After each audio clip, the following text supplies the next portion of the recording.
जों हारिनि थाखाय नांदोंमोन किन्तु हारिनि थाखाय नांनायनि फिथाइखौ जों मोनासै। बेनिखायनो जिथुनाखि थांनाय 5 बोसोराव बिटिआर एकर्ड खालामनानै जोंनो जेबो मोजां फिथाइ लाबोनानै होआसै। हालोदा मा जागोन, मा मावना जागोन? दिनै सोरबाया 22 बोसोर जालांबाय थारिख मारि मारि केसा जोबनायनि लामायाव फैयाखै। मैया जोंनिनो लोगो रंजालु मोसाहारि बिथाङा मा होनो कर्टआव हाजिर जानायनि डेट दङमोन। बिथाङा कर्टआव थांदोंमोन। बिनिफ्राय मा होनदों बेखौ खनसे फैयाखै होननानै जामिन बिब्रबदों इमारजेन्सि। बिथाङाथ' सिगांनिफ्रायनो थारिख मारिबोगासिनो सानसेल' गेप्सनि थाखाय बिथांखौ जामिन बिदों। जामिन बिनायाव इमारजेन्सि जामिन बिनायावथ' जों बबेनिफ्राय मोनासै।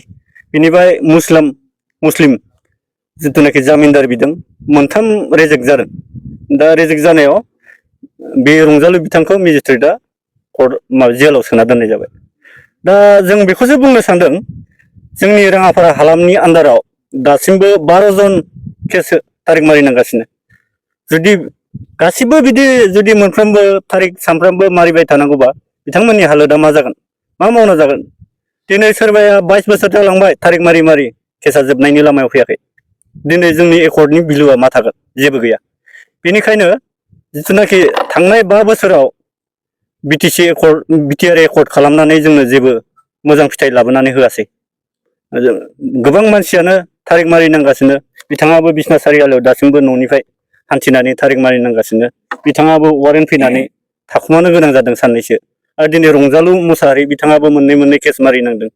आरो बिनि सायाव मारिबाय थासेयावबो सानसेल' एबसेन्ट जानायाव बिथांखौ डाइरेक्टलि जेलाव सोबाय। होमबा बिदिनो बयनिबो न'खरा जुदि बिदि हालाय हाफाय जानाङोबा जोंनि हालोदा मा जागोन? बेनिखायनो दा गोदानै सोलिबाय थानाय जिथुनाखि बिपिएफ सरखार बिथांमोननिसिम जों गुरैयै खावलायहरो जाहाथे जोंनि एनडिएफबिनि दा नांबाय थानाय केस बेफोरखौ अननानै जिथुनाखि फोजोबना होयो रायज्लायनानै जों बेखौनो खावलायनाय जायो।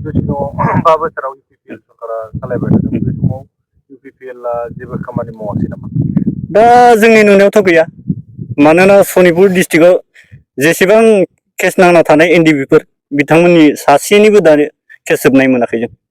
दा बिदि हिसाबै जों मोजां नोजोरैथ' नुनायनि माबायाव गैया।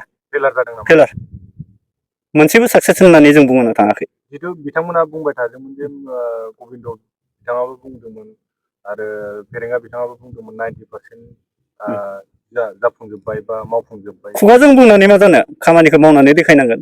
जिथुनाखि जोंनि सनितपुर डिस्ट्रिक्टआव दिनै आंनि केसा जोब्बाय होननानै रावबो बुंना फैनो हायाखै। दाबो नै बिथाङानो बुंबाय 2014 ना मायाव हमजादोंमोन। बिनिफ्राय दिनैसिम दासिमबो थारिख मारिनांगासिनो। आरो नैबे बिथाङा 2010 नामा 14 बेबो 14निफ्राय दासिमबो थारिख नामायगासिनो। होमबा सोर साबेसेनि केसा जोबदों? रावनियाबो जोबाखै। जों बिनिखायनो जों मानियाखै माने ओरैनो बेखार। जोंखौ माने मा होनो जों हारिनि थाखाय नांदोंमोन किन्तु हारिनि थाखाय नांनायनि फिथाइखौ जों मोनासै। बे 4 लाख फैसा होदों। 4 लाख फैसा होनाया जायफोरा केस दङ बे 4 लाखनि बाय डाबल 8 लाखबो जोबलांदों सोरहाबा। दा बिदिखायनो जों गुरैयै खावलायहरदों दा बिपिएफ सरकार हाग्रामा महिलारि सारआ बिथाङा जोंनि केसफोरखौ फोजोबना होयोबा जों गोबाङैनो गोजोननाय मोनगौमोन। बेखिनियानो, गोजोन्थों।